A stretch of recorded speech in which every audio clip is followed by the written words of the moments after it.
तो चलिए चलते हैं, यहाँ से लिखेंगे हल। ध्यान दीजिए एकदम, यहाँ गौर से देखिए, जब तक आप गौर से नहीं देखिएगा तब तक आप नहीं समझ पाइएगा, समझे कि ना। और एक मैथ को अगर जितनी बढ़िया से आप समझ जाते हैं, आपको टोटल मैथ बनना स्टार्ट हो जाएगा। समझ गए? लोग ध्यान ही नहीं देते। इधर आइए, समझिए इसको। ये क्या लिखा गया? Cos theta. तो कॉस थीटा का फॉर्मूला क्या होता है बताइए? कॉस थीटा का b बटा h। तो ठीक है, b बटा h बराबर ये लिखा गया है, इससे लिख देंगे 3 बटा 2। अब इसका मतलब आप लोग समझते होंगे कि b का मान कितना है और h का मान कितना है। b का मान कितना है √3, h का मान कितना है 2 खाली है ना। तो इसको आप फिगर पर लेते हैं। फिगर पर देखिए, इसमें थीटा जो यहाँ जो लिखा जाता है, मान लिया जाएगा थीटा की जगह पर a लिखा जाता है, तो हम यहाँ पर ये मानते हैं। अरे बात समझ में कि नहीं आ रहा?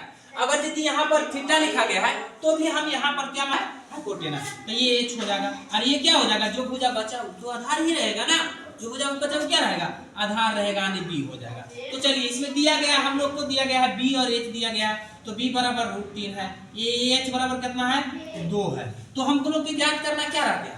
p रह गया, है ना। तो p बराबर क्या होता है बाबू? p बराबर क्या होता है? फॉर्मूला बताइए जल्दी से।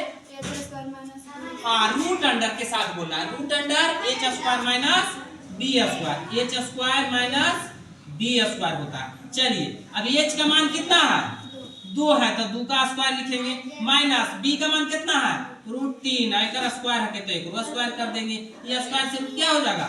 कैंसिल हो जाएगा। 2 का स्क्वायर करेंगे कितना हो जाएगा? 4, माइनस 3 का स्क्वायर से कट गया तो 3 हो जाएगा। अब देखिए, 4 में से 3 को घटाएंगे कितना हो जाएगा? 1। क्या हो जाएगा? 1। आप लोग 1 लाए थे? 1 लाए थे, देखिए ना। तो चलिए, इसके बाद हम लोग चलते हैं प्रश्न से, यानी क्वेश्चन में जो यहाँ दिया गया है। चलिए प्रश्न में क्या कहता है? 3 sin theta minus 4 sin Q theta बराबर 1 का रहा। इधर देखिए, बराबर की साइड LHS होता है, बराबर की उस साइड RHS होता है ना। हम लोग चलेंगे कहाँ से? LHS से चलेंगे। तो LHS से चलेंगे, LHS में कहता है 3 sin theta minus 4 sin Q theta. चलिए, 3 गुना, इसमें नहीं कुछ चिन्ह है तो नहीं करता है, गुना का चिन्ह रहता है। sin थीटा का मान क्या होता है? p बटा h होता है, p बटा h minus 4 into sin theta मान यहाँ पे लिखा है, p बटा h होगा। क्या होगा? p बटा h होगा, इसका q कर दीजिए, q कर देंगे, है ना। थीटा के हिसाब से कह रहा है, अब यहाँ आकर के इसमें देखेंगे p का मान कितना है 1 है, 3 गुना 1, h का मान कितना है 2, माइनस 4 इंटू p का मान कितना है 1, h का मान कितना है 2, आई कर तो कर देंगे, q कर देंगे। चलिए, ये देखो ऊपर में है, 1 से गुना करेंगे तो 3 हो जाएगा, अब बटा 2 हो जाएगा। बात समझ में आ रहा है?